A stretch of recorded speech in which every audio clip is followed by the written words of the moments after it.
So we are here once again for the final episode of our Rebels Reviewed. We're not tackling a season. We are in fact talking about the connective tissue between Rebels and Ahsoka to some degree. So we will be speaking about the Ahsoka trailer or trailers.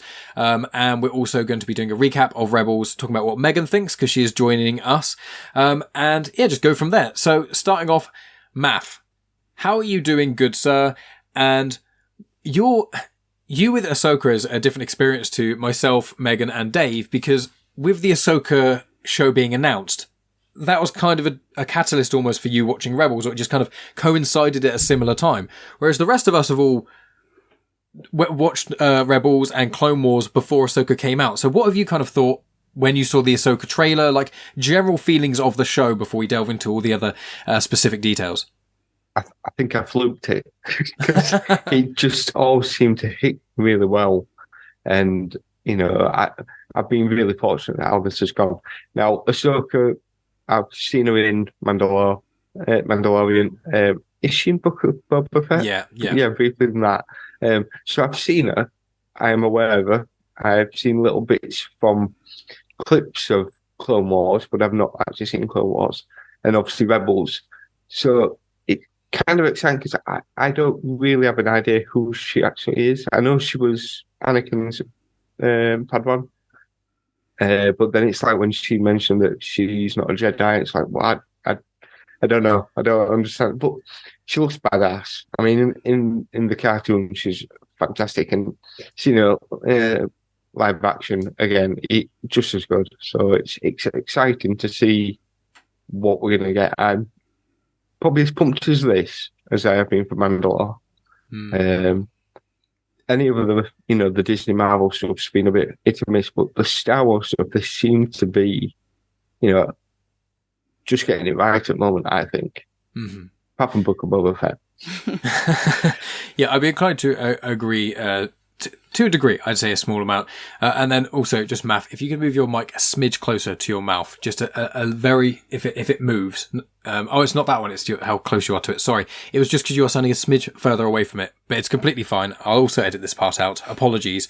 But yeah, what you've said there is really interesting. So we'll move on to Dave, because Dave has known about Ahsoka for a lot longer. He's experienced the Clone Wars, and I will give a very, very, very brief Clone Wars recap without any spoilers for Maff afterwards. But Dave, what's your relationship with Ahsoka, and how did you feel about the live action series coming out?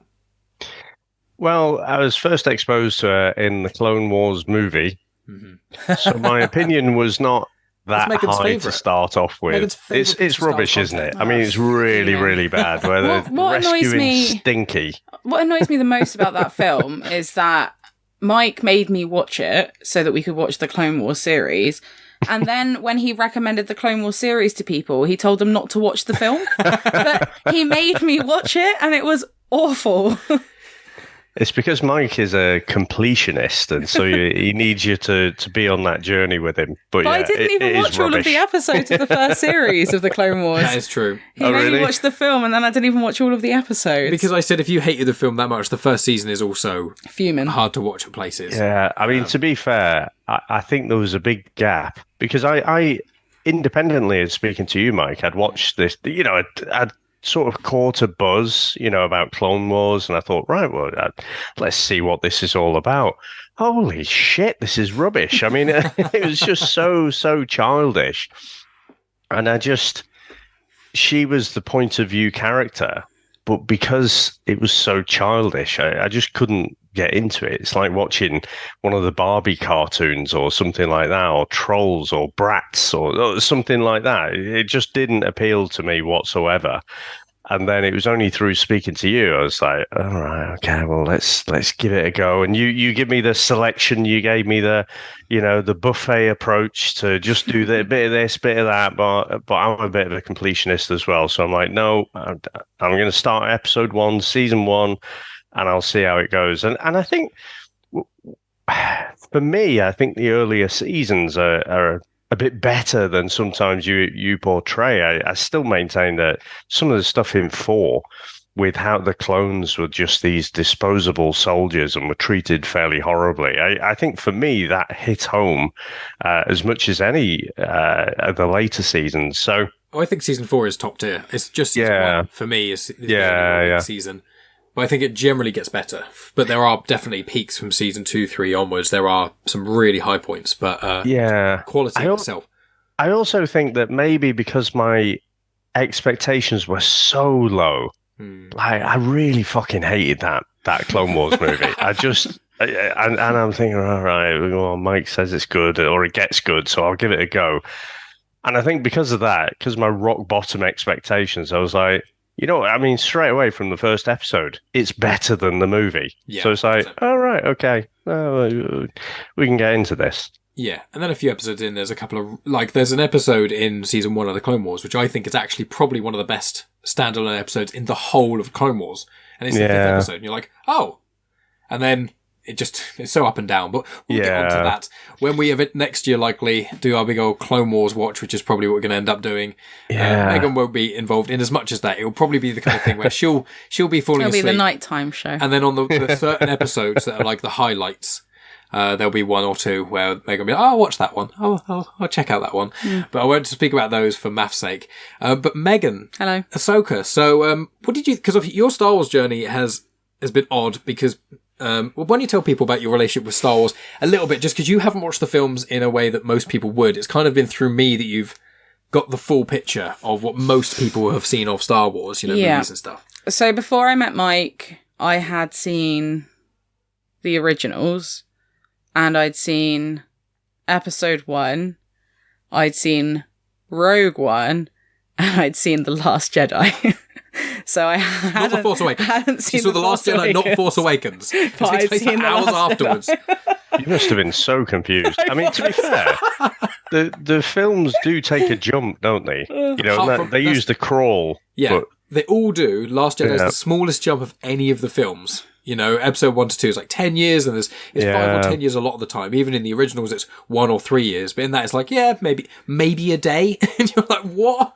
Sorry. Yeah. So, I was very confused when I watched The Last Jedi. I'm allowed to spoil the films here, aren't I? You could spoil everything apart from Clone Wars, I'd say. So, I didn't know that Han Solo died when Mike and I watched it. I had no clue because I hadn't seen The Force Awakens. I'd only seen The Last Jedi, and they don't really reference it. There's one line about it. And obviously I didn't remember the movie. So when Han Solo died, I was absolutely in pieces because I didn't realise that he died. I realised it like partway through, I think after we watched Solo, I realised, she was like, was he in the sequel trilogy much? And I was like, yeah, he is, yeah. And I was like, she doesn't know, because and I realised, in The Last Jedi, he just that, Luke goes, where's Han? And that's it. That's pretty much the only hints to it in Kylo Ren. But... I'd seen those films, and then I watched everything. Yeah, with you. But before meeting Mike, the film that I associated with being Star Wars was The Phantom Menace, because that's the one that I grew up watching. My brother had the computer game where you could pod race, so I remember that. But I don't really think I identify Star Wars so much with the Phantom Menace anymore. And then I showed you all the films. Jar Jar Binks is not my first thought character anymore. Darth Binkus. Yeah, I love me some Darth Binkus. You're so happy when you saw him at Star When I saw him at Star Wars Celebration, it was the greatest moment.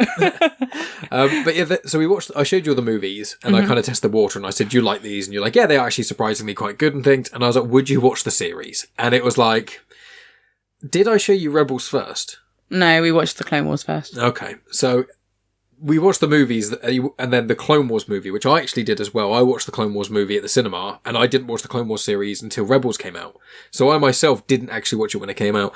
But what have you thought about Ahsoka as a character, both and like in all across it? Like, how do you, when someone says Ahsoka to you, what do you think? I like Ahsoka. She's cool. Cool. That's done. Thanks, guys. No. I have her on my keys. I've got a little Lego Ahsoka on my car key. Mm-hmm. She's cool. I like her. And what do you think about her, like, animation to live action? Like, did you like seeing her in Mando? Yeah, I did like seeing her in The Mandalorian. I thought some of the, whole, talking through the mind, communicating with Grogu thing was a bit, iffy here and there. But, I like seeing her in live action. I think Rosario Dawson is a really good live action version of Ahsoka Tano, so. Mm-hmm. And did you remember liking her from the start of Clone Wars, or did it take a bit of time? I can't really remember. I'm pretty sure I've liked her throughout. Mm-hmm. She's my favourite in Rebels. Yeah. Yeah, I'm allowed to talk about this. You're allowed to talk about Rebels, yeah. When she sees... I remember watching the Rebels for the first time and, like, continuously asking Mike whether we were going to get her and Anakin to see each other again. And I was like, obviously he's not Anakin, he's Darth Vader, but whatever. Like, I like continuously asked, and Mike was like, well, just wait, just watch. And then when it happened, I think it was probably like one of my favorite moments in all of Star Wars is seeing them get to fight each other again. And then when his like mask breaks and there's like, a little glimmer of Anakin there. It's like, It's peak. It's great hearing Megan be so enthusiastic because a lot of people think I force all Star Wars onto Megan. He's actually got like a knife underneath the table. Yeah, it's Ahsoka is a fantastic character. And so as a brief recap for anyone who wants to check out some Ahsoka content, who maybe like Maff really. There's lots of stuff online that says you can do it in chronological order, which you can specifically, but really you just got to do bits and pieces. Clone Wars, all of it really in the movie first. As we've said here, it's not the best. We're going to be tackling it next year or maybe a bit before, we'll see. But we'll tackle the movie in its own right and we'll see if we can convince Megan to watch it. She refuses to, but see if we can convince her to watch it again. What, the movie? A legendary rant from you. Like with Spider-Man 3. I was going to say Spider-Man 3. I mean, realistically, it's going to happen. I'm going to end up watching it again. But I just like the fact that both Dave, a few weeks ago, kind of tried to push me into watching them, saying, yeah, go watch the movie. And Mike's like, said, watch the movie. And then hearing your opinion of, don't watch the movie.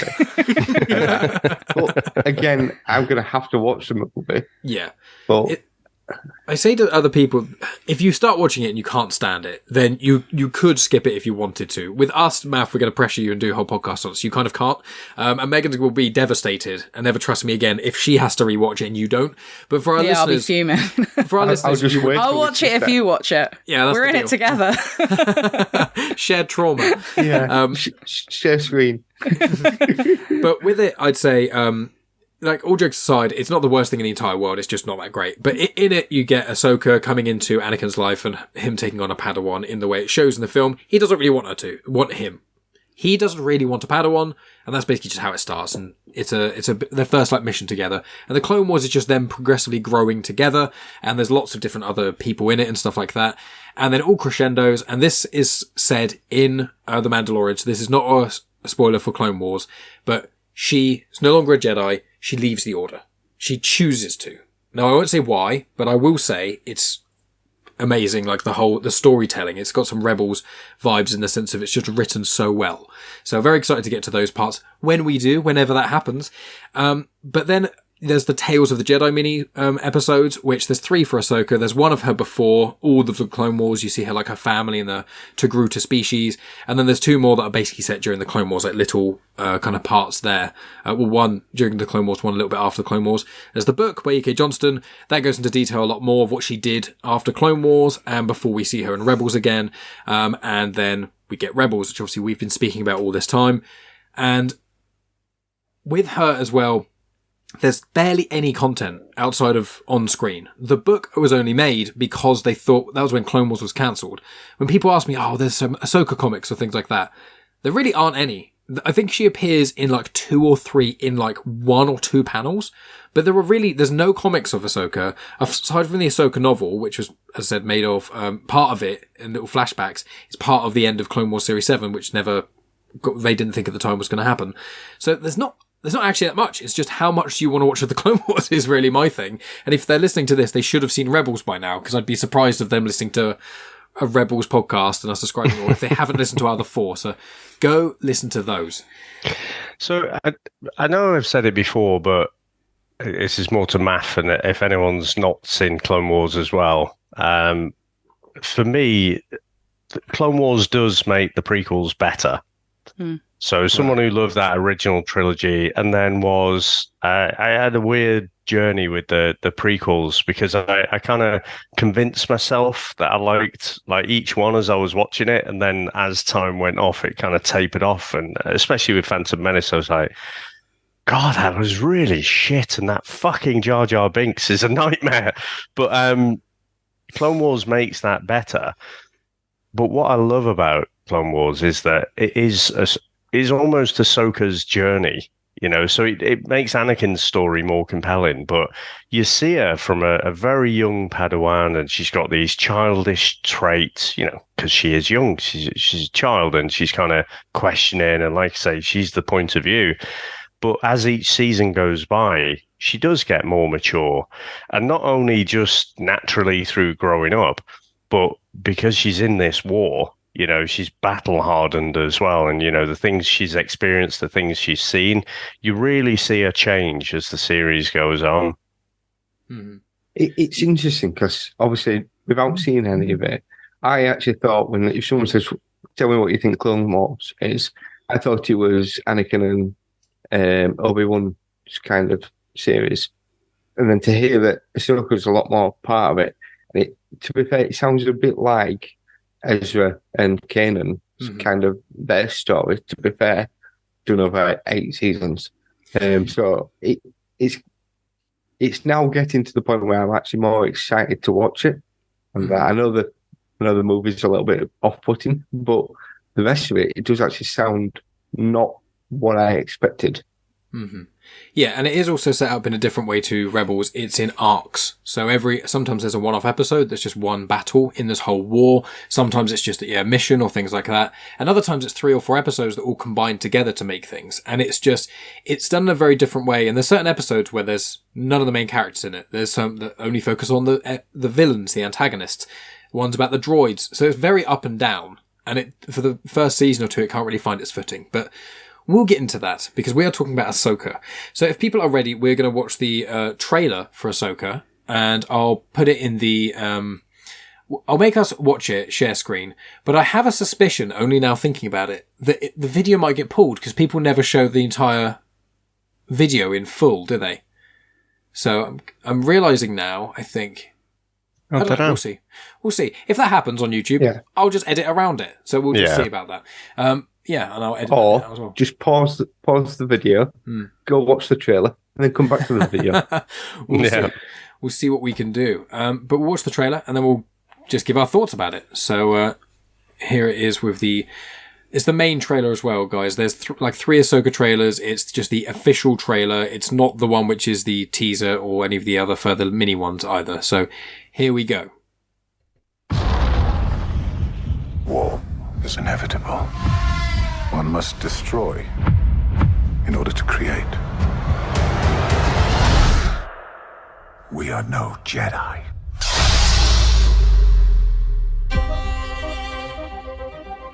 I started hearing whispers of Thrawn's return as heir to the Empire. What happens when we find Thrawn? Power, such as you've never dreamed.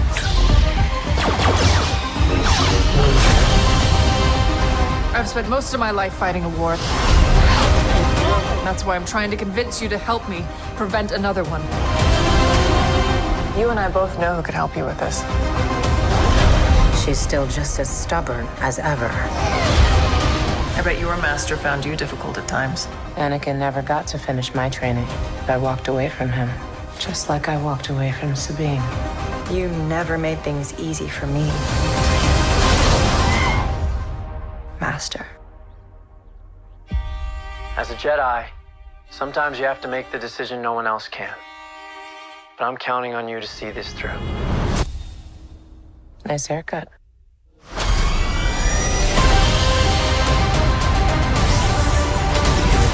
Sometimes we have to do what's right, regardless of our personal feelings. Buckle up. If we don't stop Thrawn, everything will be in vain. You have no power. Anakin spoke highly of you. I'm not here to discuss my past. We have a lot of work to do. Once a rebel, always a rebel.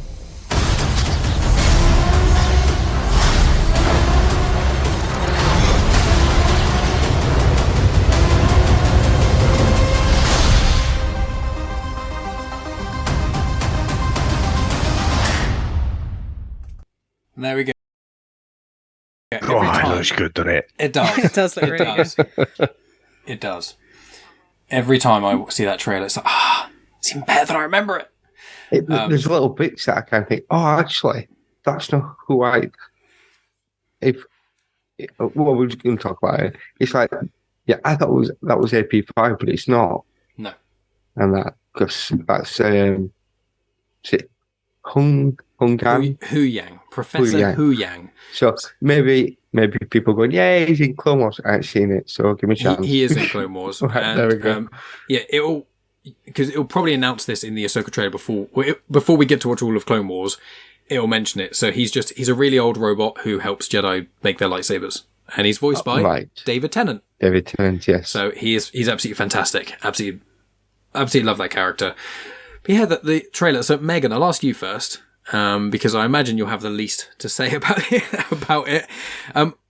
That's probably the second or third time we've seen that trailer now. So how does that make you feel about Ahsoka? Because you don't get as excited about the Star Wars or the Marvel shows as much as I do. Because there's too many of them. Yeah, you're quite excited about Mando because of Grogu primarily. Yeah, I mean, I'm literally wearing a Grogu t-shirt at the moment. There it is. It says "Choose Your Own Path," and it's got a little Grogu, and it's a nice tie-dye. People should watch the video version of this, by the way. But the Ahsoka trailer, what do you kind of think about it? And are you more excited for Ahsoka than other shows? That's the first time that I got tingles of ooh, I'm excited. So that was fun. Yeah, no, I'm excited for it. I'm looking forward to watching that show. Mm-hmm. Yeah, what about what do you want from it? Almost what about it? I want to see Ezra. I want to know what's happened to Ezra. I'm hoping that he's alive. Mm-hmm. I'm pretty sure I hope he is. He must be. I'll be fuming if he ain't. Yeah, I want to see that, and I want to know more about the fact that Sabine's called Ahsoka her master. Mm-hmm. I want to know. I hope they have flashbacks as to what went on there. Mm-hmm. Yeah, I don't really know what else. Well, that's good. That's a good place to start with. And at this point, is Hera's son born? Yeah, we saw that at the end of Rebels. So the general timeline. I want to see the son, Jason Syndulla. Yeah, so I want to see the baby. In Legends, Jason Solo was basically who Kylo Ren is in the canon trilogy. So the son of Leia and Han. And Jason Solo was a twin to Jaina Solo, and it's mentioned in the Heir to the Empire trilogy, which I've recently finished. So I think Jason Syndulla is quite a heavy nod there to Rebels. To Legends. And with the timeline of it, so Rebels Season 4 finishes within a year or so of Rogue One / A New Hope, and that's 1 BBY before the Battle of Yavin. So the Battle of Yavin, New Hope, when they blow up the Death Star, that's kind of the 0 for the outside of universe kind of measuring system of the timeline. And so Return of the Jedi is about 4 years after that, and then the Mandoverse is around 5 years after that. So it's about 9 years after A New Hope and stuff, so it's probably about 10 years since Rebels, as far as we know. There's probably going to be a lot of jumping around with the Ahsoka. There's going to be flashbacks and forward and things. There's the part at the end of Rebels which got Sabine at the wall and things with Ahsoka, and we saw that in the trailer just then. And at Star Wars Celebration, the start of the trailer is the end of Rebels. Exactly. So, and that's meant to be after Return of the Jedi as well. So there's going to be bits that go forward and backwards and things. So it is going to be interesting to see where that kind of falls into it. But you mentioned there about Sabine and Master and about that kind of Force thing. So I have a theory, which may be that it's a red herring, that maybe she's calling her Master more as a kind of sarcasm. Yeah, that kind of thing. Because, trying to fight Ezra, maybe she's too hard on her, something like that. It could be forceability. I'm not sure. And she is fighting with a lightsaber, but then obviously she got the dark saber, so she knows how to yield us a lightsaber, even if she isn't force sensitive. Yeah, or she could be force sensitive and be more like a guardian of the will, who kind of like a Donnie Yen / Chirrut Imwe in Rogue One. Someone who clearly has a connection to the Force. And the Force is with me. Yeah, exactly. I love how Megan's spitting these Star Wars facts and quotes and stuff, and dragged along this Star Wars journey. This is what's become of me. Honestly, sometimes kids at work are talking about Star Wars, and I'm like, well, that's incorrect, isn't it? Yeah. There's a comic about that. Yeah. Kids will be like, I know more facts than you do. And I'm like, no, you don't. I'm really sorry, but you don't. Have you watched Rebels? Yeah. They were like, one of them was like, yeah, well, my favourite character is Jar Jar Binks. And I'm like, first of all, okay. But secondly, my fiance has a head of Jar Jar Binks in his office, so don't even come at me. Yeah, in fact, my response would be go in the corner and think about what you've done. Look at that monster. Oh my word. Yeah. Is that something you can wear? No. No, it's something my friend Alex got me. It was so they did a promotional thing outside of, I think it was like Burger King's. A life-size Jar Jar Binks. Right. And the skin of it is like a rubber made out of rubber. Yeah, it was like a promotional statue of sorts that they had during the Phantom Menace outside of Burger King's, and it was life size, and that's the head. And it's like you've killed him. Yeah, it got stuck him on the wall as a trophy. That's what happened to him. It got destroyed apart from the head, and the guy who worked at Burger King kept it for his son, and his son's now going to uni, and then he put it on eBay, and Alex bought it for Mike. Wow. Yeah, so Jar Jar that's been through the war and things. But fans will be maybe happy to know that Jar Jar did live through the Galactic Civil War. He's alive and well. You'll see him in a couple of episodes of the Clone Wars. You get those episodes of the Clone Wars, Maff, and there's a couple that are not too bad, and there's a couple that are atrocious episodes. Are a bit rough to watch. It's like, hey, I've kind of had enough of Jar Jar. Well, how about him in animation? It's like, oh, goody. What about some of my favourite characters to bounce off him? It's just him. Oh, God. There's one where he's with Mace Windu that's quite cool, but there's a few that he's not. Wow. Hopefully Jar Jar. Really selling it. To be fair, actually, I think if Jar Jar showed up in Ahsoka, I'd actually love that. It would crack me up. You know, that would make me laugh a lot. If it's just a little one-liner dialogue from him, that's all I'd want. That would be... What happens if it was Darth Pinkers? What happens if they did that? Fuck it, we're going to do it. Darth Pinkers, here you go. You've been asking for it. He's the big bad. Oh my God, I'd be so happy. You'd love it, wouldn't you? If I saw Darth Pinkers, if that came to life, I would be ecstatic. And if you went from the high-pitched voice of, Mr. Gonna died, and then he just kind of went all sick. And that, and you know, in fact, or even if like Bale Scott, he just pulls the head off and there's, you know, Jar Jar underneath it, and it was Palps all along. Oh God, no more of that. Thank you very much. See, I don't need Darth Binkus. I think a battle-hardened, cynical, like what they did to Luke. You know, they took this farm boy and then, you know, in Last Jedi, they made him all cynical and everything. If they did that to Jar Jar Binks, and he's just like just trying to get by day by day, you know, in a bar with a toothpick.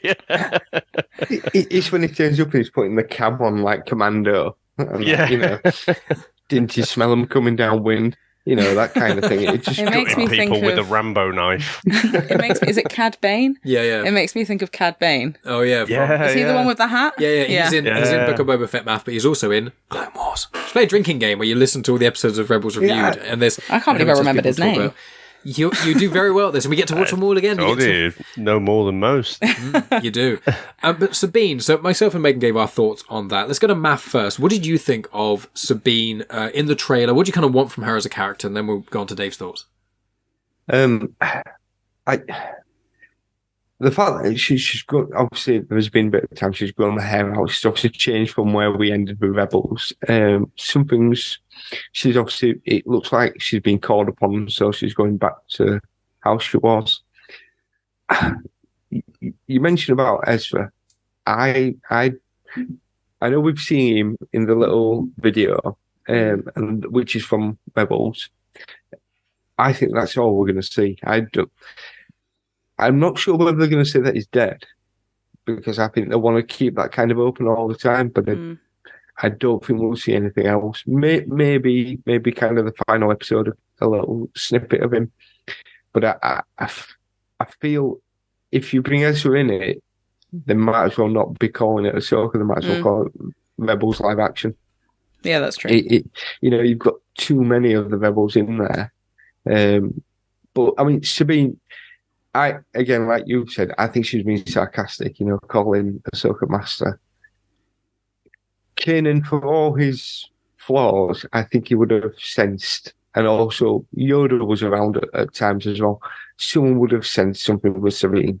I don't think she would have been able to hide it, unless it's more of a Princess Leia kind of thing, maybe. But I don't think she's got force powers. I think she would just being sarcastic. They cut the clip, so it's like the bit when she's holding her hand out against Shin, and again, but you do that if you fall on the floor, you put your hand up as if don't hit me kind of thing. I think it's just cleverly edited so that people, which annoys me a bit because we had this with John Boyega's character.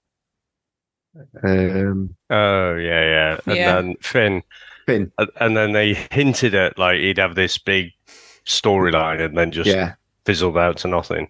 Yeah, it was just such a big thing of, hey, we could have another Jedi, and it turned out obviously we got Rey instead, which we kind of, I think we knew that were going to come, but I did feel that they do this, and they kind of tease us we're going to get a new kind of Jedi. This is something, and then we don't have it. So yeah, I don't think she's going to be force sensitive at all. Mm-hmm. That's interesting. Dave, what are your kind of thoughts on Sabine and Ezra by proxy? So I'll tackle the last one first. Mm-hmm. So Ezra, I think I'm with Maff on that one. I think he might appear like in the last scene or something of season 1, and it's like, holy shit, he's alive, because Thrawn's alive, we know that, all looking like Data from Star Trek, and so I do think it's going to be a quest, isn't it? That's the type of story this is. It's a quest, and they're going to find something. But we've seen nothing, and I think they've got plenty to do to introduce all of these new characters, because I think they've got to edge their bets. Most of the people they're going to want to watch this probably haven't watched Rebels. Yeah. So they're going to have to introduce these for a new audience. They're also going to have to give us something, the people who've watched Rebels, something back as well, drop some lines or say some things that refer back to things that happened in the past. But yeah, I'm hoping, whether it's Ahsoka season 2 or something else that spins off, I'm hoping we see Ezra kind of at the end, but that's kind of the end of the quest for the season.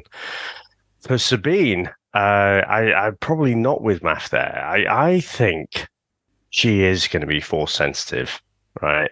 Now, bearing in mind, Rebels is a cartoon. Mm-hmm. And we talked about this when we went through the season, or the seasons.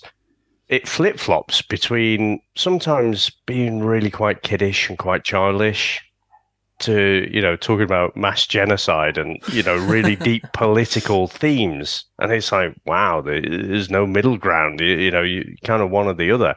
So the fact that Sabine mastered the Darksaber within an episode, you could either say, well, that's because, it's a cartoon, and so, you had to have the payoff within that episode. But with other things, they didn't. They took a long time. We all shed a tear, didn't we, when Kanan, expired, in that episode, and I had to watch that episode when I had a cold as well, and I couldn't breathe. Oh my! Oh, yeah, it was horrendous. But the build up to that was almost from the end of season 2 when he lost his eyesight, and so he'd been building to that moment. So I think Sabine will prove to be force sensitive, but she'll be a difficult kind of Padawan, I think. So I don't think it's just sarcasm for me. And I said it at the season 4 review. I think she's a fantastic character. Absolutely love her. Possibly, I think for me, possibly even more than Ahsoka.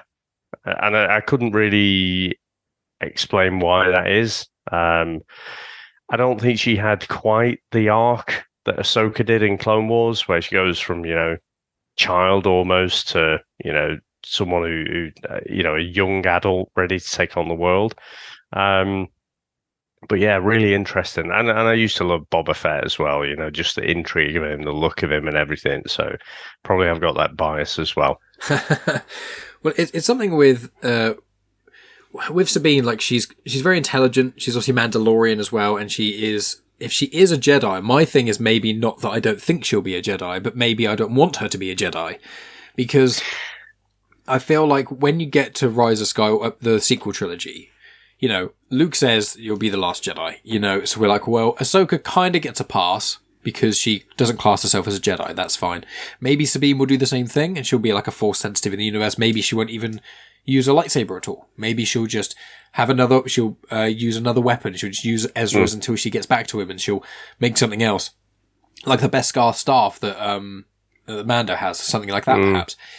So, and then my issue is as well with Ezra is, I think he won't show up till right near the end, confirm what you guys have said. I think it'll be a very small amount, because in theory, he can only really show up once Thrawn shows up, so they're going to have to be connected in some way, and I think that's going to be the big tease, sort of the big end to probably prop up the movie that Dave Filoni's going to be making. But I don't want all my characters to all just die before, because if Ezra's probably not going to survive to the sequels. He's probably going to sacrifice himself in the upcoming movie that's going to happen. That's my theory. As Ahsoka might as well, we don't know.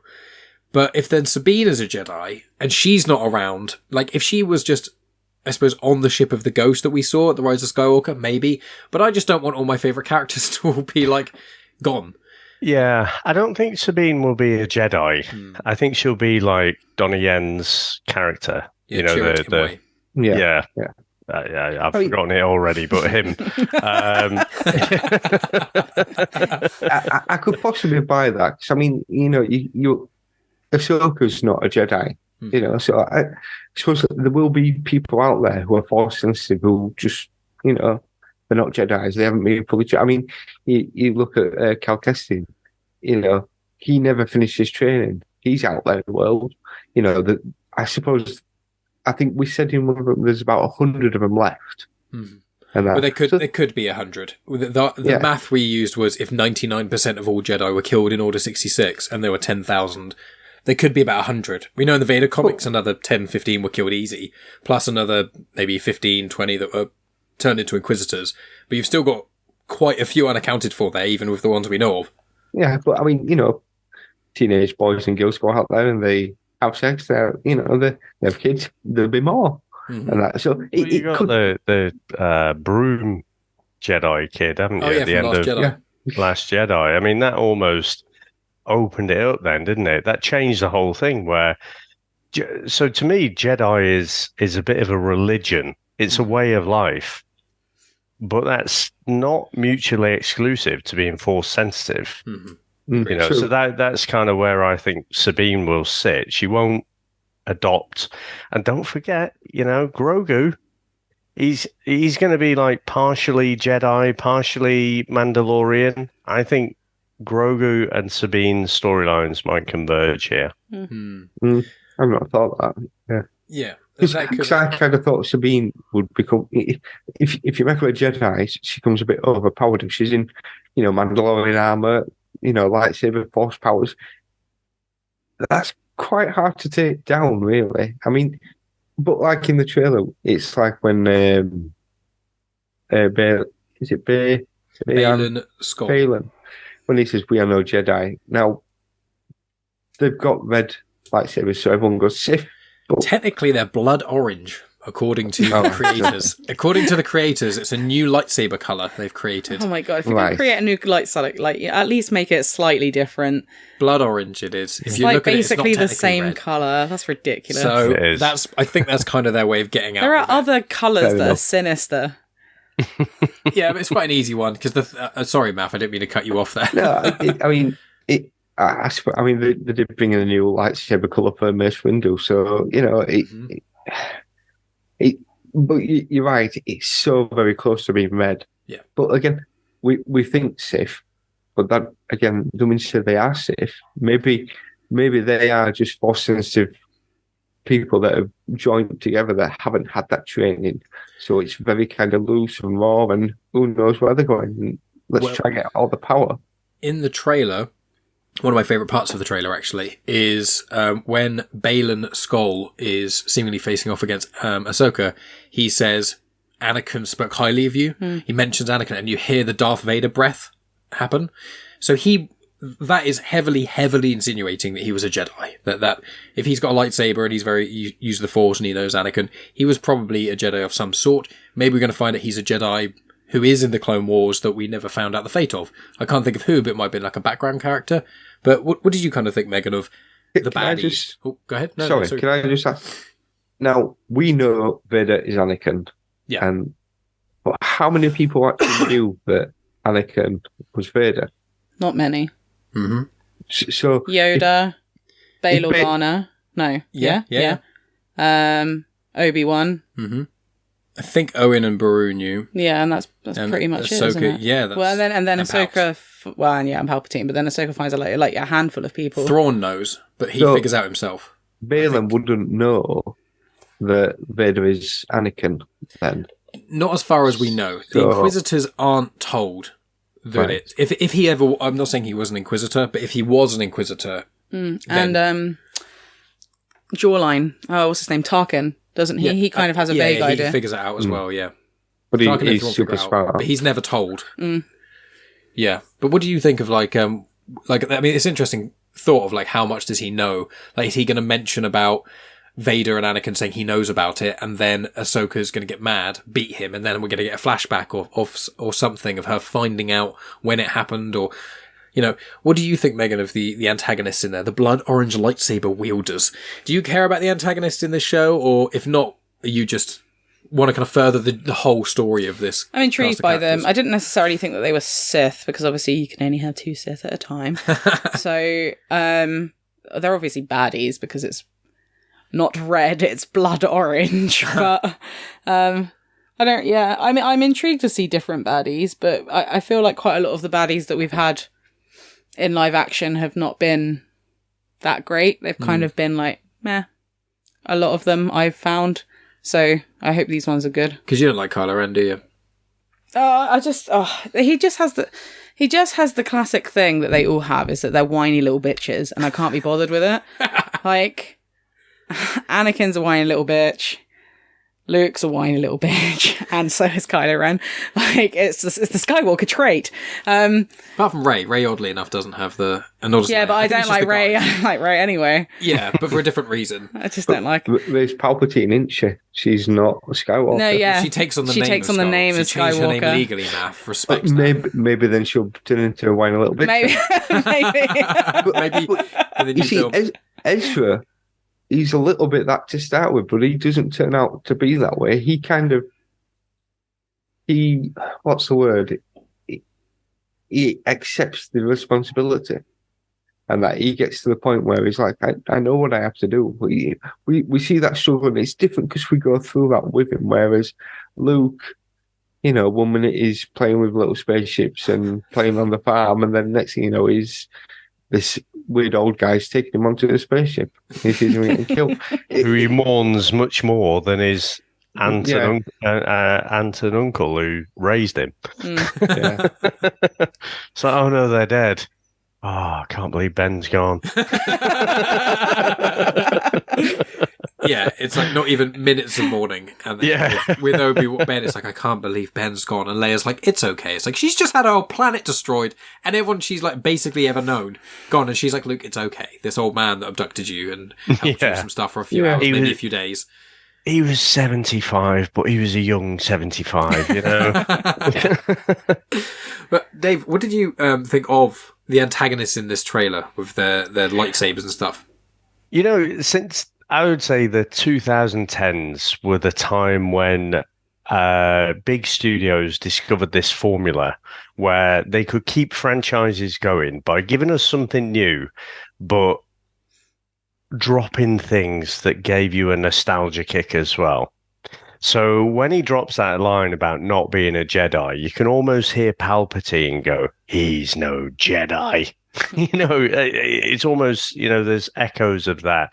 The fact that it's blood orange, bullshit, is fucking close to red. And I actually feel I don't know, I'm on the fence, because when you get into Clone Wars and Rebels and stuff, and you meet the Inquisitors, and you're like, well, oh, Christ, these are just Sith, but they're like Poundland Sith. They're like the Wish version. Yeah, they're like the Wish version of Sith, but then they've got these cool sort of spinning lightsabers, and you're like, oh, well, that looks, quite ominous and stuff. So that feels almost like a separate universe, but it's like, okay, so you're playing on the fact that the red lightsaber is bad. I mean, let's face it, if you go back to New Hope, Vader is a bit of a henchman.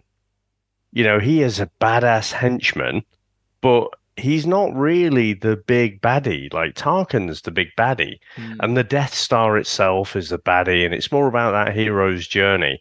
And then Vader just caught everyone's imagination. It was just like, wow, we've got to see more of this guy. And then you get into Empire Strikes Back, and he takes a more prominent role. And I still maintain, for me, he is the best baddie in all of fiction. You know, in all of pop culture fiction at least. And it seems like they're just trying to live in the shadow of that, you know, get that reflected glory of, okay, well, you know, it's a blood orange lightsaber. Oh, reminds you of Darth Vader, though, doesn't it? You know? That's what they do with It's Kylo not Ren, red. definitely. Yeah, I mean, Kylo Ren was absolutely just a parallel line to Vader, and you know, where they blow up a Death Star. I mean, let's face it. Force Awakens was basically New Hope reimagined, wasn't it? Yeah. And again, I love it. I love the movie, but because I love the original. And it just took that, and then it made Rey the central character instead of Luke. But that was it. All the beats were the same. And so, and that was one of the movies, actually. I said the 2010s, but actually, you've got me thinking now. It was Force Awakens was earlier than that, wasn't it? Wasn't it that about? No, it was 2015. Oh wow, it was 8 years ago. It was older than that, but yeah. So it was the 2010s then. Yeah, it was in the middle of the 2010s. Yeah. So yeah. I guess I'm intrigued to see where they go. I do think they are trying to get that reflected glory of the Sith, but these are going to be someone else. Like I say, they give you a line which is similar to what we saw in Return of the Jedi. And I guess they're sort of doing the Marvel thing, aren't they? Where the villain reflects the hero. Right? So in Iron Man, you got the Ironmonger. You know, and then that was 2008, and it just carried on from that, and basically the villain just reflected the kind of powers. You didn't have these obscure powers matched up against the hero or whatever.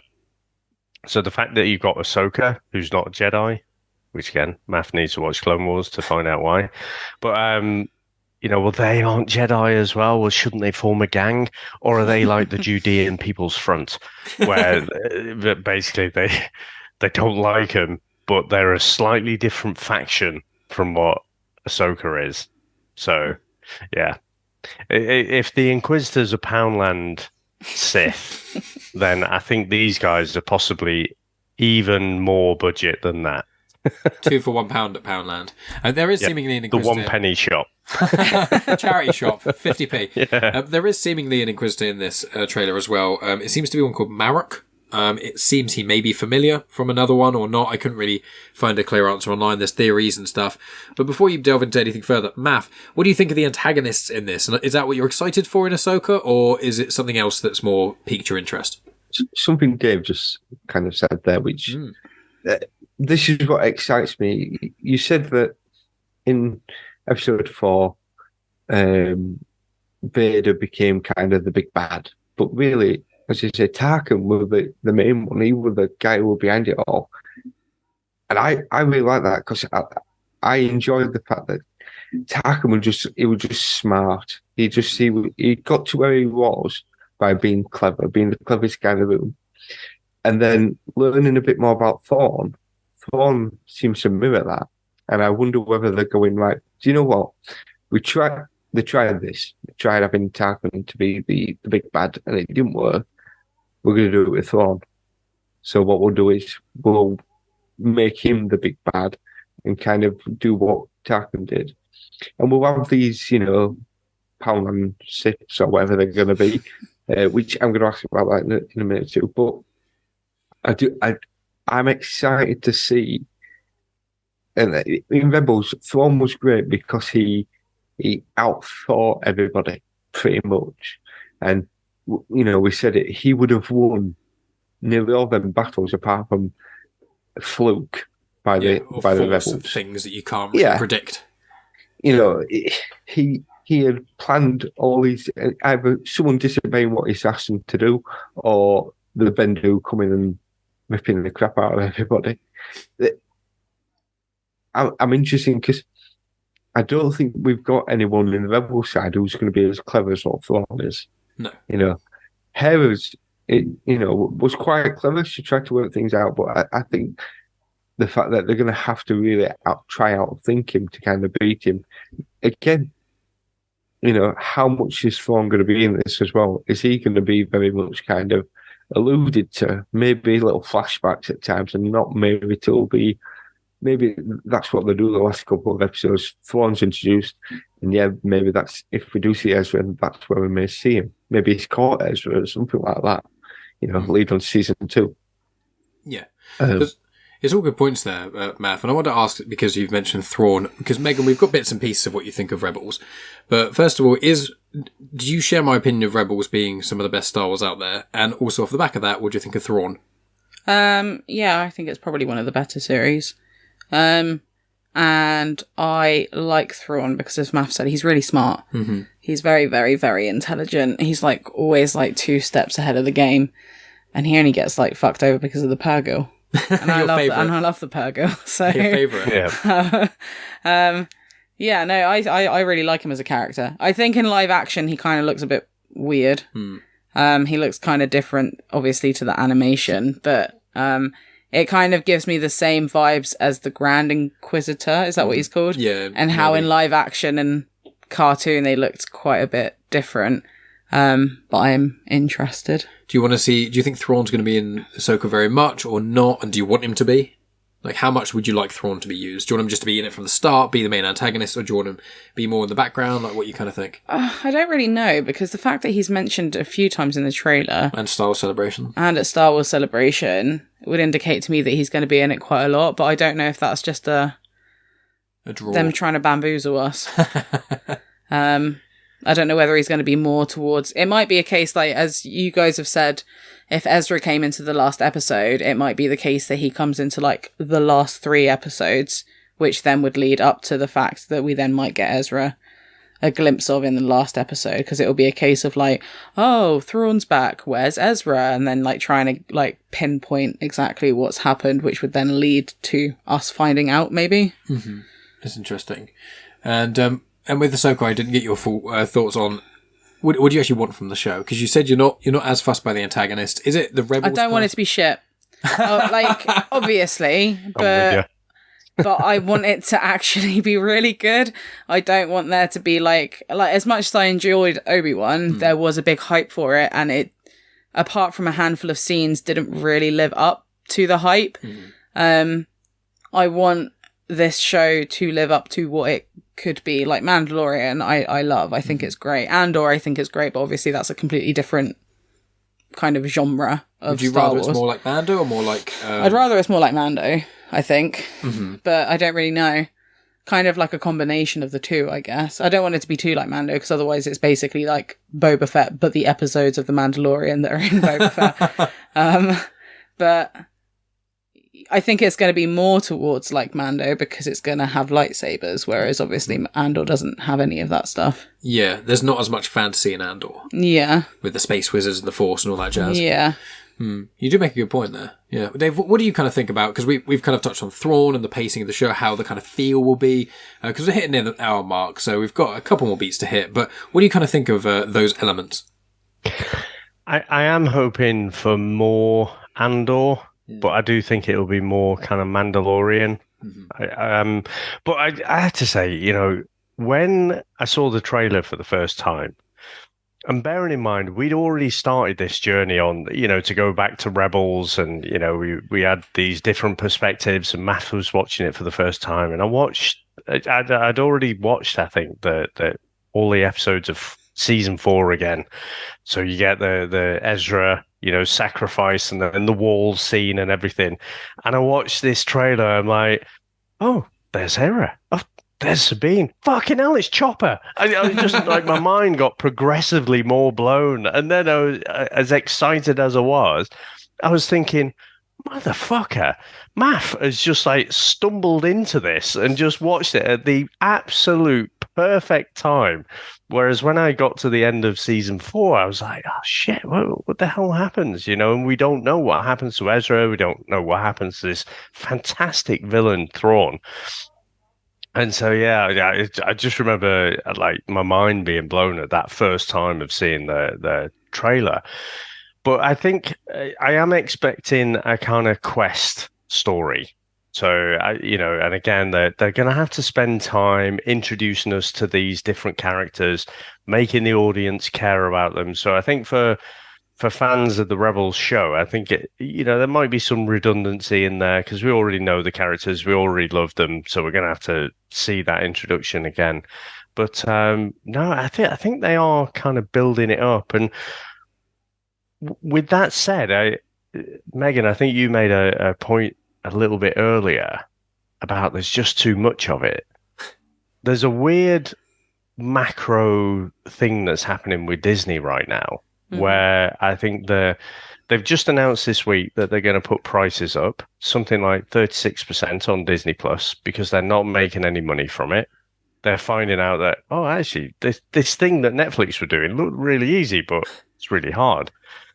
They're going to put those prices up, but I think they're already losing subscribers, and people are just dropping off on the MCU stuff. I mean, let's face it, as much as a Marvelite I am, Endgame was the peak, and everything after that as you've had individual highs, but you don't have that crescendo of building up to something.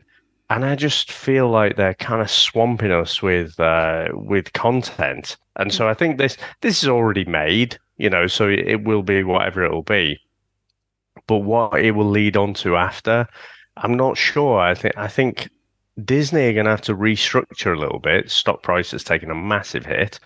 And I think they're going to have to be a little bit more selective. And, I want to see, Rebels live action after this. Yeah. I want the series, obviously, to be great.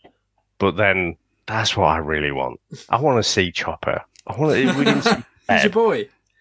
I love him. To be fair, I feel the same way when he's in the plane in the trailer. Yeah. I mean, like R2-D2 he's a little bit mischievous, isn't he? On a 10 scale, he's maybe a 6. Chopper's like a 9. He's just 11. Insane. He is. He's just brilliant, and I love Zeb. I do feel like he's underused in Rebels, but I think he's a good character as well. And I just want to see them in live action more and more. But yeah, I do want to see the movie. I think for me, the problem with the Obi-Wan series was it was all looking backwards, right? So we know what the outcome is. We know where Obi-Wan has come from. We know where his story ends. So yes, there was that amazing scene, where Vader's kind of dragging him through, and then for absolutely no reason at all, Obi-Wan just beats it, So yeah, that series had individual moments, but that was more about playing on nostalgia. Whereas with the Rebels crew, we don't know where these stories end. So we kind of feel like, well, if they'd have survived, they'd have been in the movies and whatever, but maybe not. Maybe their story is somewhere else. And it all depends on the writer ultimately, doesn't it? So, I'm excited about that. I want to see the series, but also I am more than probably anything, MCU included, I'm intrigued as to where this leads on to. So your main draw for it is the Rebels connection, almost more so than Ahsoka herself. Honestly, I think so. I mean, I was kind of, I do like Ahsoka. I don't love Ahsoka, but I love the Rebels. And I want to see I should remember his name. What is the paranoid android that I always forget? AP5. AP5. I want to see him. I want to see that miserable, cynical bastard in live action. Yeah. You see, they're doing 2 episodes to launch it. Yes. I think them first 2 episodes are going to be Rebels. I think it's going to be very much Hera. Hopefully we will see Zed, but there's been no showing of him. But I know we saw him in Andor briefly. But it was he is in the Mandoverse. Oh, yeah. Mando. He's not Mando. in Andor. I'm hoping he'll be in series 2 of it because I think it was quite expensive to create that computer generated image. Right. But it was in Mando series 3. I think he'll be in this. I think the first 2 episodes are going to be very much Rebels, kind of get you back into the beat of it all, and then there's got to be something for them Inquisitors to kind of be wanting to chase down Ahsoka and Sabine. Like a reason. Yeah, so something, I think in the second episode, there'll be something there, and then they'll have to go off on their little mission to maybe try and find Ezra and all the rest of it. But I do think the first 2 episodes are going to be very much kind of... The film that Dave Filoni is doing, is it going to be a Rebels film? Is that what he's... The only thing we know, I think, is it's going to be out in a few years' time, and it's meant to link with all the Mandalorian content. Right. And there has been rumours, and I did voice this. I believe it was in a podcast. I think it was recorded, and I think I'm not the only person who thought this, that thought, with Thrawn's going to be in it, heir to the Empire, especially because it's mentioned in the trailer, and it's the Legends connection. We know that Dave Filoni and a lot of the creators in Star Wars at the moment, including High Republic people, they're all fans of Legends, and the place most people started in Legends is the Heir to the Empire trilogy. So it'd make a lot of sense. It would draw a lot of people in if he called the movie Heir to the Empire. But aside from that vague rumor and theory, and then also knowing it's going to be around the time of the Mandalorian stuff, this could all be testers to see how much people are still invested in Rebels. I myself, I am, but I've just finished watching it. So yeah, so you've we went through the motions years ago. Exactly. Even Megan did. Now, the thing is, I'm really excited because I really enjoyed that. I want to see more of it. If I'd have watched it 5 or 6 years ago, would it spark that still? Who knows? So this may be the way to spark that again. But I think we'll only get one and a half episodes of Rebels, and then Sabine and Ahsoka's going to have to go up and do their training, whatever it is, and then leave the Rebels behind. And then, I mean, because we see in the trailer, we see the sister and Muriel probably part of the father and the brother. Now, again, is that just flashbacking? And I don't know, but I do feel that it's going to be very much Rebels. Let's kind of get everybody excited and pumped, and then we're going to do our story about Ahsoka.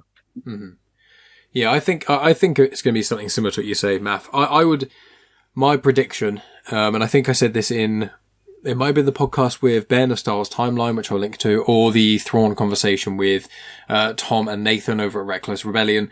But I think that it's going to be, the first episode is probably going to be quite actiony, sort of maybe modern day-ish Ahsoka with some flashbacks, or it's going to be modern for the first episode, and then the second part is going to be all the flashbacks to explain how she got there.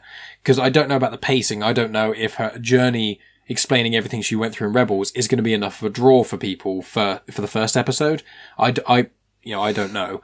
Like, would you want many flashbacks and things because some people really want stuff they've seen in animation done in live action, and I don't. No, I want new stuff. Yeah, that's how I feel. So they've already shown loads of the same thing.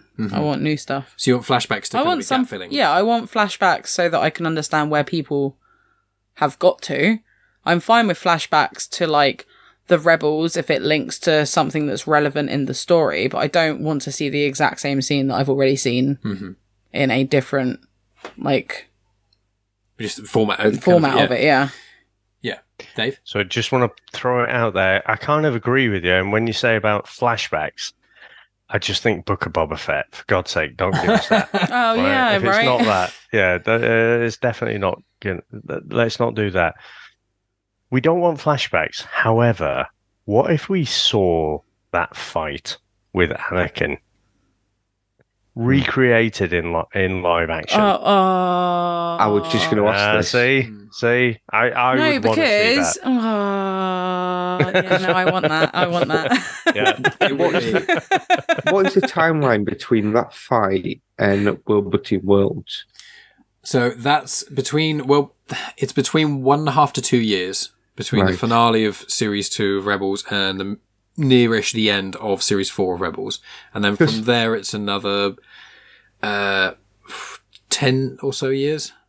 Because I suppose they have to kind of explain that. Oh, Ahsoka's going to have to kind of work this out. But she's lost 2 years of her life in a way. She's ripped out of one timeline and inserted into another timeline to a certain degree. So maybe they'll have to go back and she's trying to work out what she's missed out on them couple of years of, not knowing what's been going on really. Because like when she meets Ezra, it's like, you're older kind of thing. She recognises the fact that he's not the same person that she'd just seen maybe seconds before.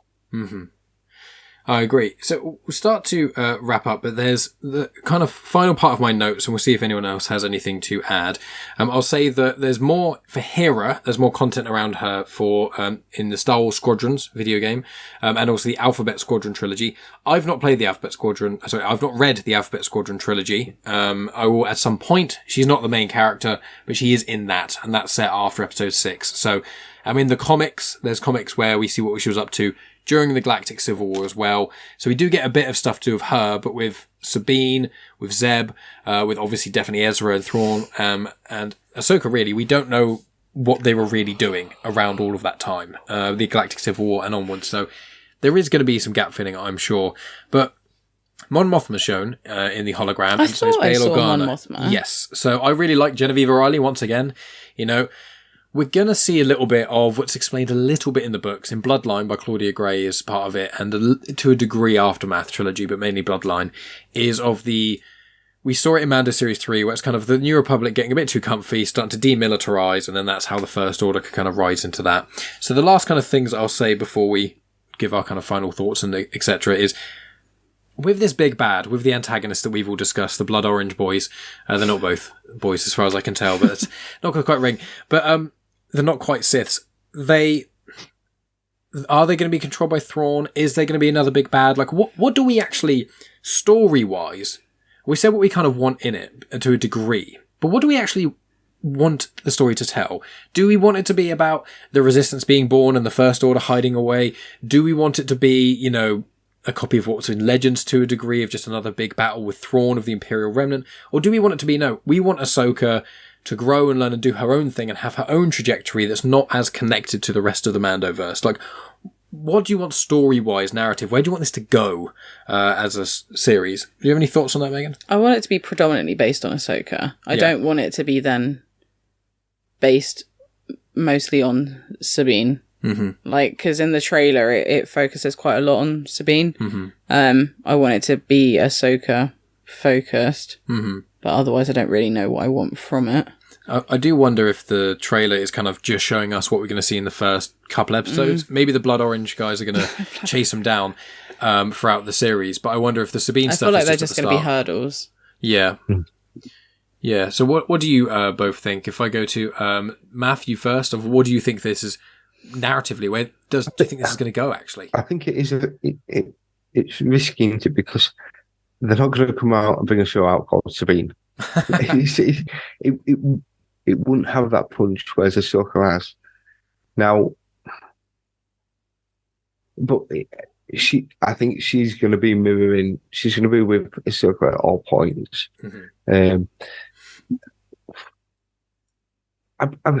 One of the things we said, I said about Thor, the reason that he failed was because of things out of his control. But the other thing that his downfall is, I think he's a little bit too overconfident in himself.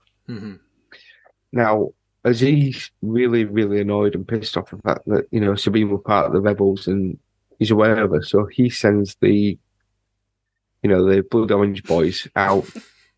That's what we're going to get called now. Out together. So Ahsoka maybe has to kind of defend her and train her that way. Maybe that's why it ties into the Master.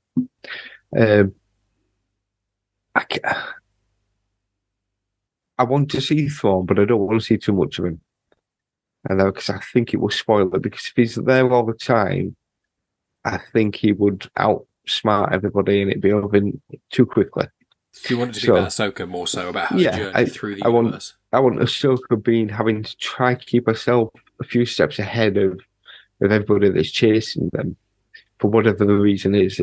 Again, this is the thing: we don't know what that character is. We don't know what that reason is that they're both kind of teaming up together. Mhm. But yes, I want it to be about and the thing is, I know you're going to say it's all in Clone Wars. That's where you get a backstory, but I want to know more about Ahsoka, and this might spoil Clone Wars a little bit for me. I am prepared for that. Well, a spoiler alert: she survives to the 66. I know, because as opposed to Phil. So there is that. It's prequel syndrome, to be honest. But that's what Ahsoka doesn't have for any of us. Yeah. You know, and you hear her voice in The Rise of Skywalker, so it's like she doesn't show up in the sequel trilogy. So it's like she could actually die in her own series. Who knows? There is one thing that will really sell it and just probably make it perfect for me, and that again, from looking at the list and from what I've heard, that Hayden Christensen's going to be in it in some form, whether it's Vader, whether it's Anakin, don't know. I would love it if we get Kanan and that a Force Ghost of some form, or a flashback or something for That's my Hera. number one desire. That's the thing I want more than anything. I would even take Season 2 that. Yeah, I'd even take a picture, just a picture of him, and that Hera just shows her son, look, this is your dad, kind of thing, something like that. Just something just to recognise him. Again, it's only been a few weeks since I lost him myself, and that, but it still hurts. It never goes away, unfortunately. And you watch it again, you watch Rebels again. It's like, it hurts even more. I've watched it a few times, and it's just like, why am I doing this to myself? And that, but yeah, if there's something that I hope that they do, that I would love that. But yeah, why I liked Rebels was the journey that we went on with Ezra. If they can do that with Ahsoka and Sabine as well, then I'll have several seasons of this. Amazing. And so, Dave, what do you kind of want narratively, and any comments on what do you want narratively, and also do you have any kind of favourite picks of people you'd want to kind of pop up in it?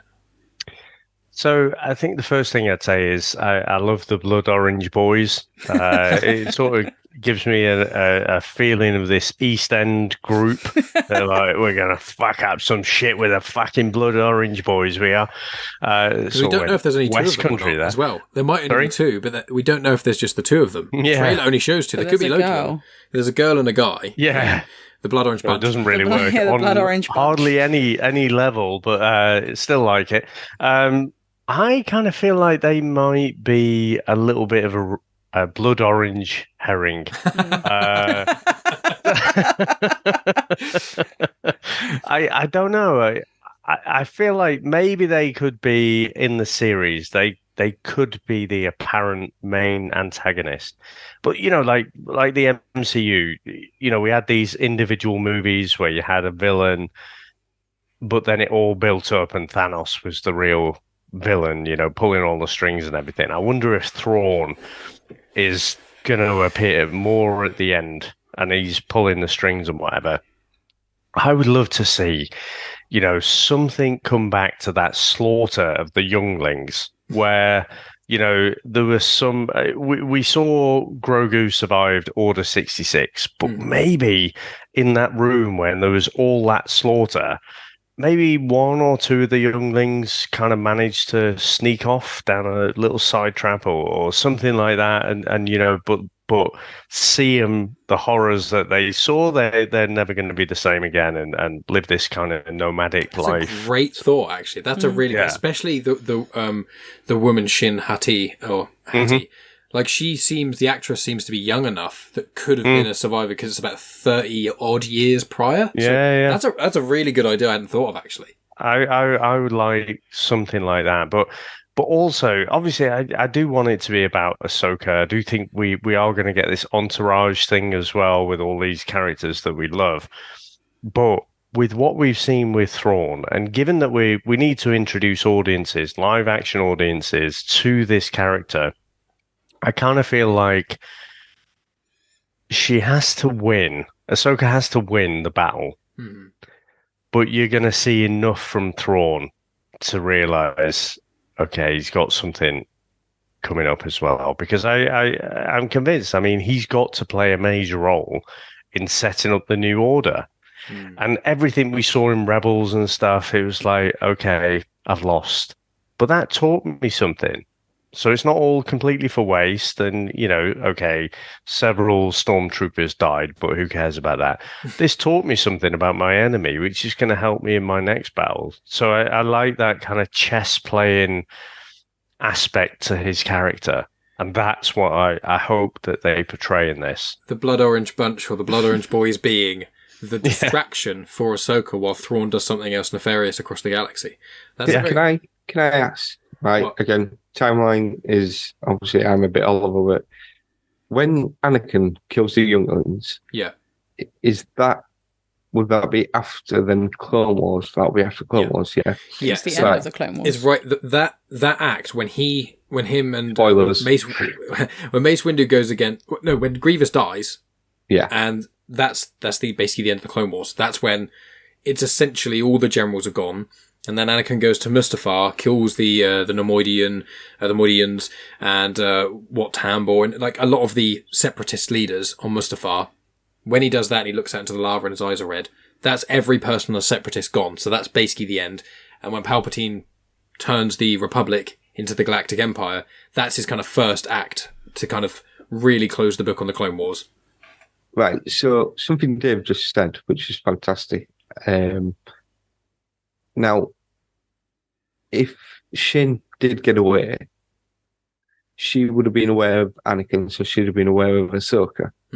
If she then goes to Baylan and kind of says, Anakin's just killed all the other kids, and then they take the next, 20, 30 years training Shin-O to then, well, Anakin's not really around anymore, so who's the next person? Ahsoka was close to Anakin, so it's a revenge for Ahsoka. So like Dave says, one of these younglings got away, and now it's just a big revenge plot to kind of try and get back at Anakin.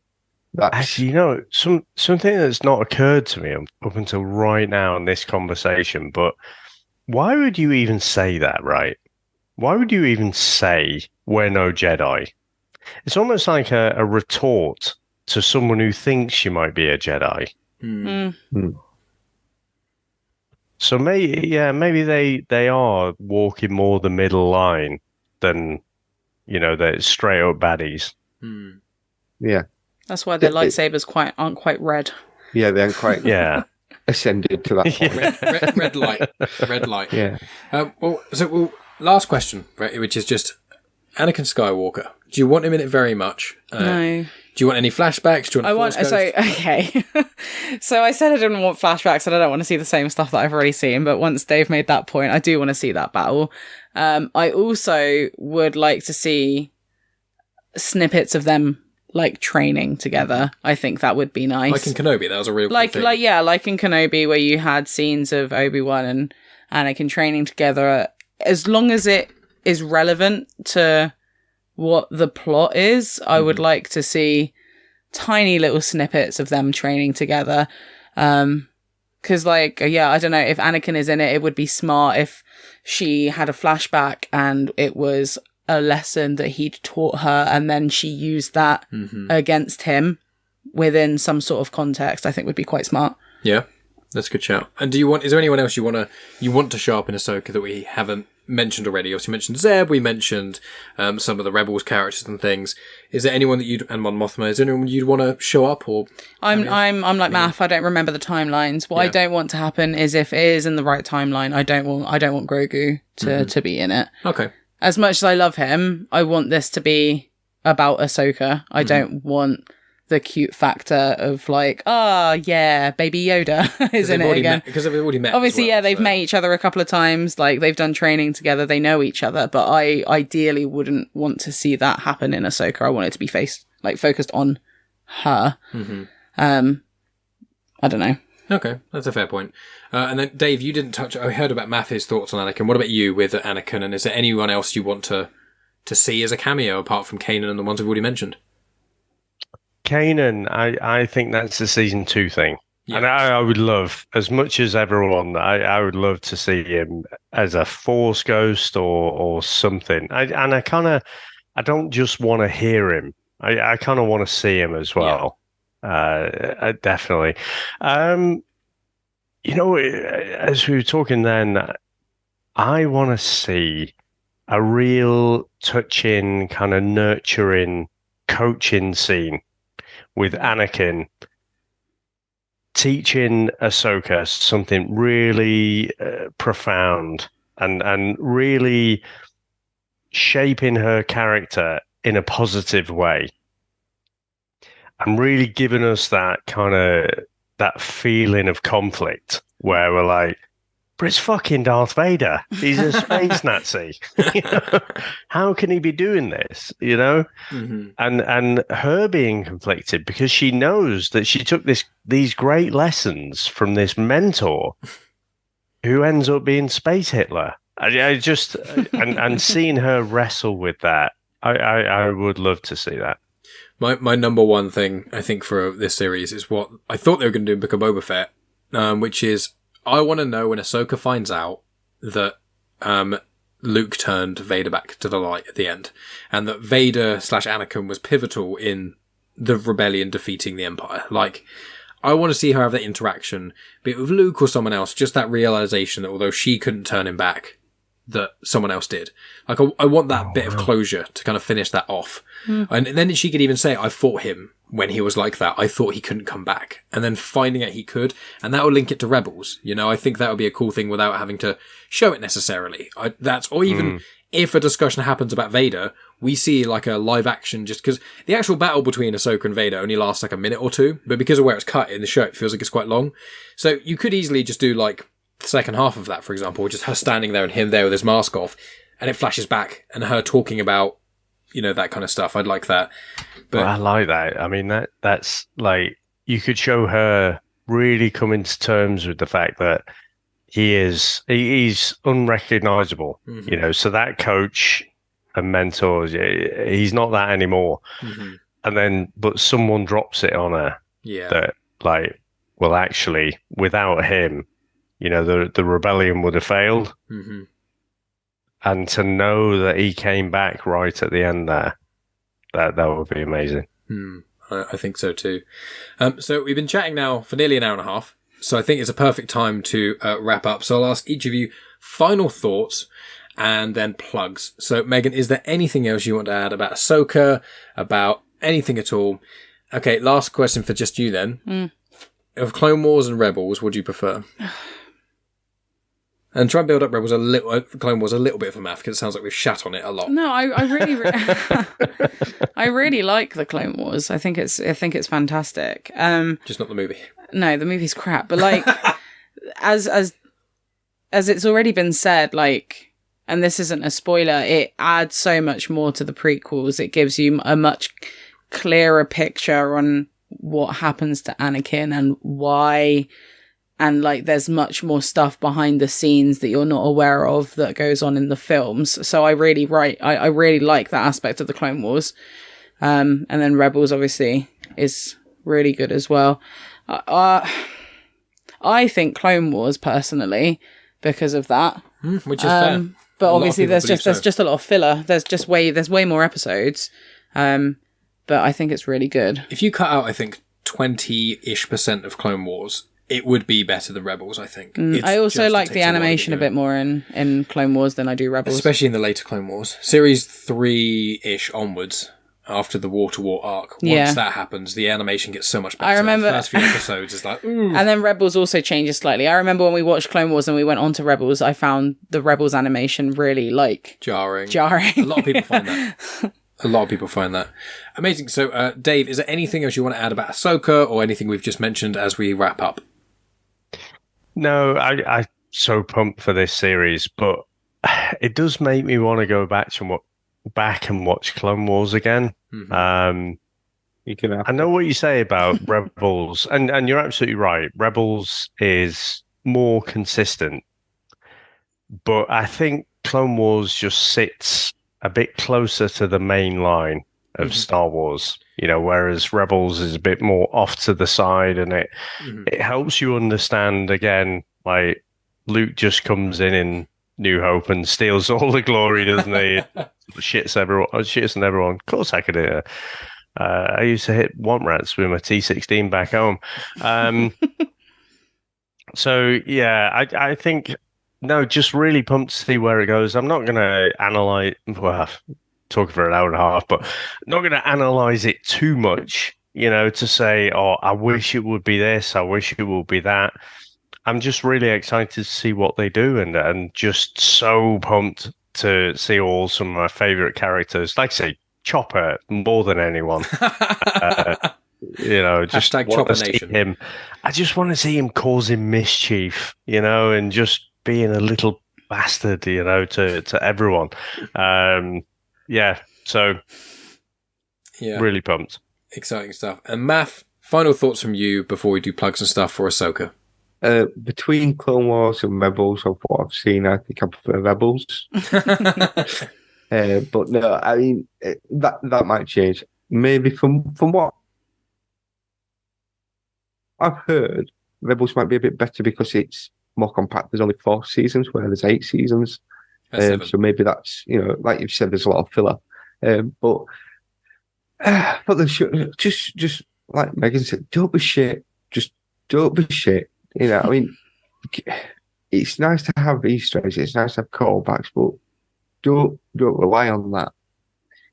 Give us something good, something new. That's what we want to see.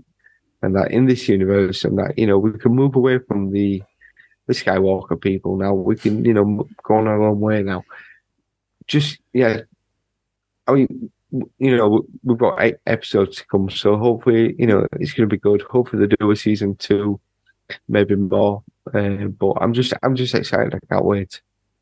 Fantastic. Oh, I realised there was a question right at the very end. Ben's oh my God. So mad at me. Bloody hell, Mike. Ben's Come going to on. be so I'm mad tired. at me. I know. I was literally wrapping this up. And this room is swelteringly I'm absolutely warm. sweating. Mine is as well. It is hot tonight, isn't it? Yeah. It's one of those things. So it's Ben of Star Wars Timeline. Do you think the next full format animated series should focus on the Clone Wars, Galactic Wars, or move on to a completely new timeline location? Speed round. Megan, animated show in any part of Star Wars, where would you have it? I think it should follow on from something. I don't think it should be completely brand new for an animation. Right, I see. So maybe the sequel trilogy. Yeah, kind of. I don't...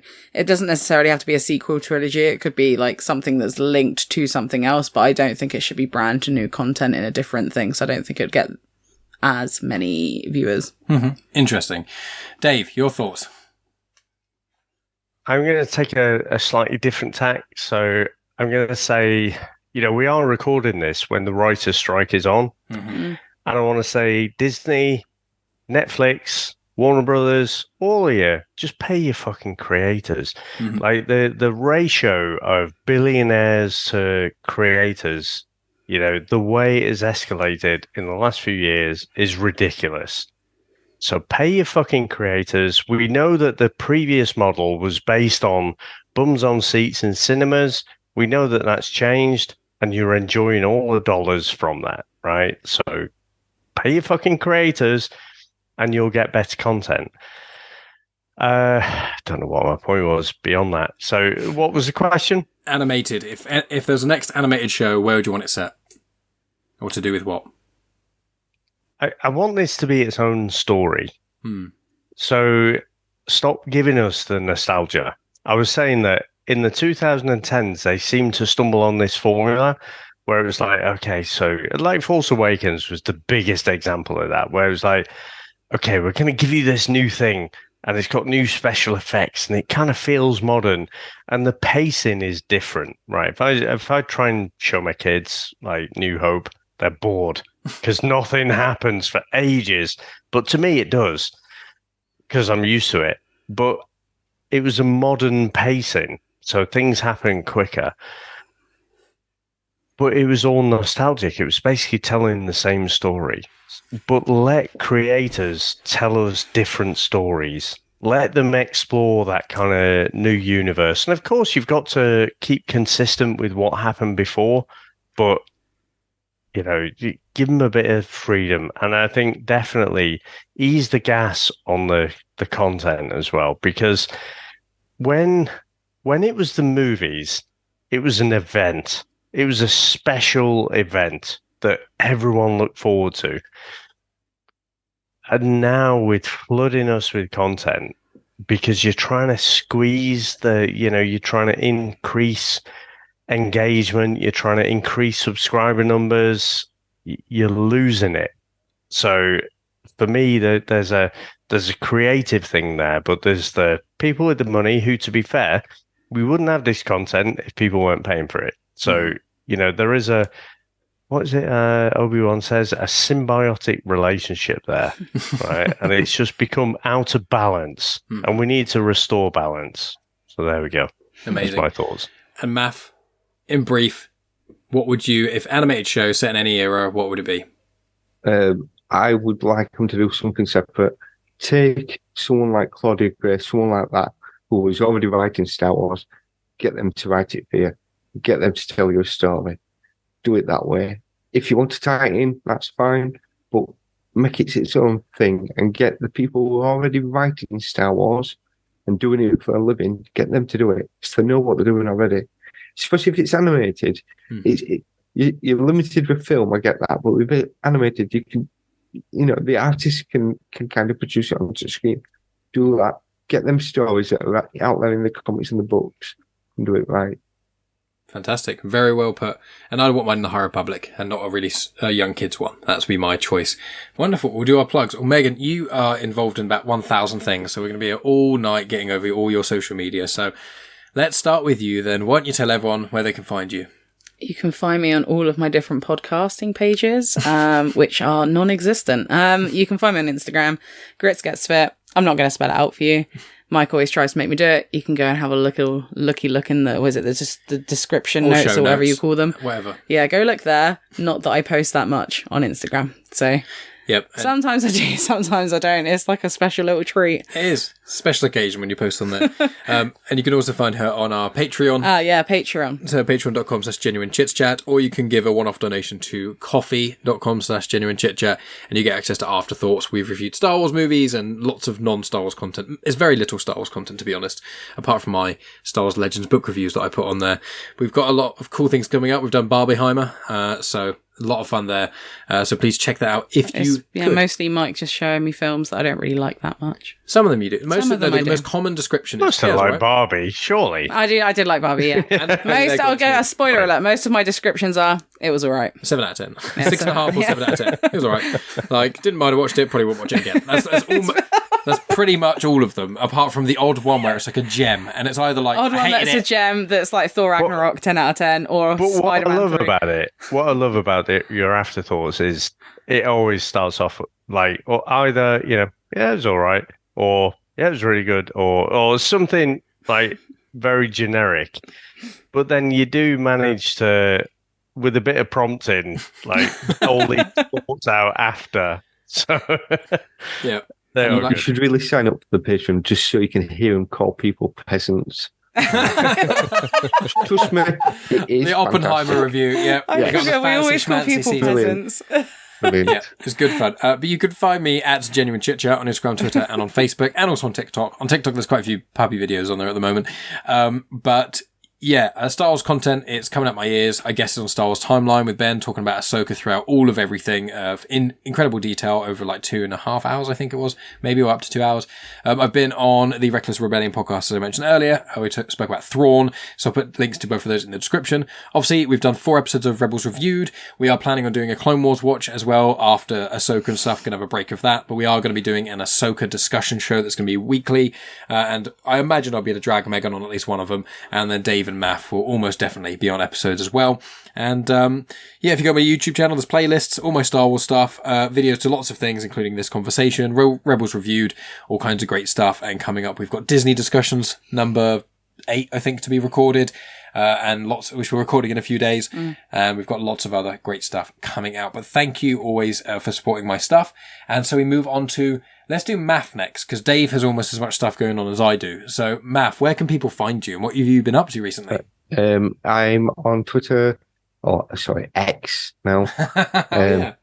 Yeah. How long that'll last, I don't know. But I'm MaffUK78, and that I will be appearing on a couple of shows when we spider down the Secret Wars, the Secret Wars even, that we discussed top 5 doctors, surgeons. Oh, it's bad medical professionals, isn't it? Yeah. Someone made a very long list and sent it into him, didn't they, Dave? And so I can't honestly. I can't keep up with Discord, but occasionally, like it'll catch my imagination. I saw that question, and I was like, let me think about that. I mean, the first thing I think of is Kenneth Williams in Carry On Matron, but then I just that caught my imagination. That one. I mean, I won't spoil it, but Dan very rarely vetoes a choice, and he does with one of mine. So nice, very nice. Which he had to do because of something that you picked, Mike. So, and also I'm going to be appearing on Back to the Filmography that'll be in September as well, I think. Reviewing the Jason Statham film 13, which no one else wanted. So it's the best in his catalogue. That's why it's so good that people just. Well, we'll put it this way: there's one slightly better or worse. Is it Name of the King? In the Name of the King, yeah. That's got the worst score. This Name of the King beats it by a couple %. Oh, I see. And that, but nice.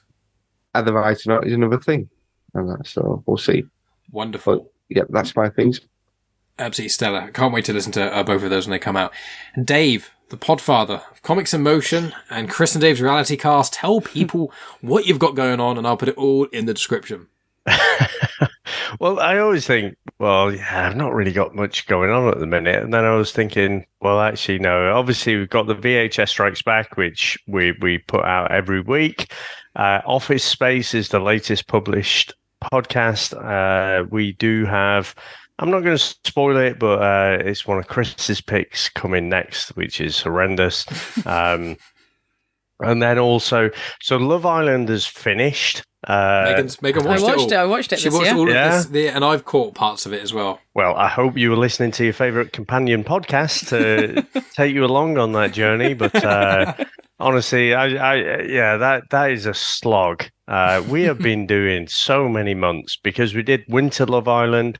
We did Australian Love Island, and then we were into this Love Island, and it's like, holy fucking shit. It's too much MCU content, but you can watch the Love Island per season of Love Island is more hours of content than a year of MCU. Oh my God, it's like 6 days a week, and it's a solid hour. So it is a fair old commitment. So for years, we've done a daily podcast. We joke that we say, this season we are not doing a daily podcast, and we always end up doing a daily podcast. We always end up stealing some time at like 7 o'clock in the morning or something, or 7 o'clock at night, or we'll end up stealing some time somewhere. But this time we kind of spread it out a bit. We were doing like 2 or 3 episodes in one podcast episode. So it was a bit more manageable. So I'm not quite sure what we'll do next. We did release a Patreon episode. We covered the family Stallone, which was Sylvester Stallone. It's a bit like the Kardashians, I guess. He's sort of introducing us to his family. But of course, we did Rebels Reviewed. Recently, we did mandatory music and CD. So we covered a Marillion album, which was interesting with Matt B. Lloyd, so came on to join us. And Matt Byrne wants to do Iron Maiden's 1982 album, Number of the Beast. So we haven't recorded that one yet, but lots of stuff going on, which is contradictory to my brain, which says, nah, you've not got much going on. We should probably do some more projects, some more podcast projects, Maybe those long-awaited Comics in Motion episodes, the TV and movies. It's got to a point now where... It's got to a point now where... fucking Chris with his hit monkey. I need to wind him up about that, actually, again. Comics in Motion, yeah. I mean, honestly, I talked about, the Star Wars content, the MCU content. It got to be too much, and it ended up for us, and it just dropped off a cliff. And it kind of coincided with Endgame as well, where it was this massive crescendo where everyone was invested for so long. And then it was like a lull. And so we need to figure out, I mean, because of VHS Strikes Back, because of reality taking up 6 out of 7 days a week, we just haven't found time for that. But I still want to do it. But there's like... there's a middle ground, I think, between VHS Strikes Back and Comics in Motion TV and movie reviews, which is like there was an 80s, or was it 90s movie called Dr. Mordred, I think it was. And it was like this really shit Doctor Strange ripoff. And like you could tell the whole script was written to be Doctor Strange, but they didn't get the rights for it. So this low budget fantasy kind of thing was born.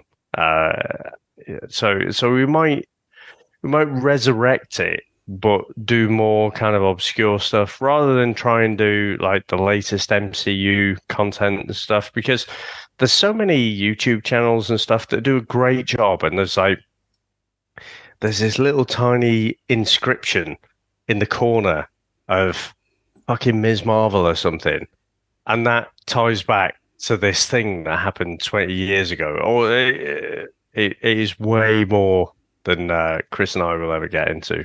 But yeah, we do need to resurrect it, but I think we need to reimagine it as well. I just really want to hear Chris's opinions on Eternals, just like I want Megan to give us her opinion on it. Again, maybe it should be Megan and Chris. That would be amazing. Chris in a podcast called me his spirit animal. So. Yeah, no, yeah, that was Spider-Man one too. I mean, I heard the Spider-Man thing and I was like, can we just put that on? Because it's definitely like, it's channeling Chris. But you know what? I think Eternals gets a badder rap than it actually is. I don't actually think it's that bad. It is long, but to me, it felt like a DC movie. And I was like, well, if Warner Brothers... DC movies. No, but exactly. But if Warner Brothers put this out, everyone would be like, oh, yeah, it's not bad. You know, Aquaman made $1 billion. It was all right. You know, but I think that when you set the bar, you set an expectation. And Eternals was definitely below that. But, like, you know, some of the other shit that's out there, it wasn't as bad as that. I think with Eternals, without getting into it, there's too many characters for them to kind of cover in one film. Yeah. And that's where it fell down. And that's why I say it's like... angry about Thor Love and Thunder. Thor Ragnarok is like my favourite film. I was fuming about Love and Thunder. Yeah. So angry. Yeah, that would be good for Krista. Well, there we go. Sorted. We'll figure something else off camera of something like that. But we will wrap up here because the tail of that ended up becoming an MCU discussion as opposed to a Star Wars one. No, that's fine. It's on me. I prompted it. It's on me, and I'm the host, so I did that. But friends, thank you so much for tuning in. We will be doing Ahsoka shows as I mentioned, so tune in for that. Subscribe on my YouTube channel. Subscribe to Comics Emotion. Subscribe everywhere to VHS Strikes Back. Everything we do, and follow Megan on Instagram. But friends, thank you so much for tuning in. Ben, thank you so much for the question. And friends, may the Force be with you. And with you.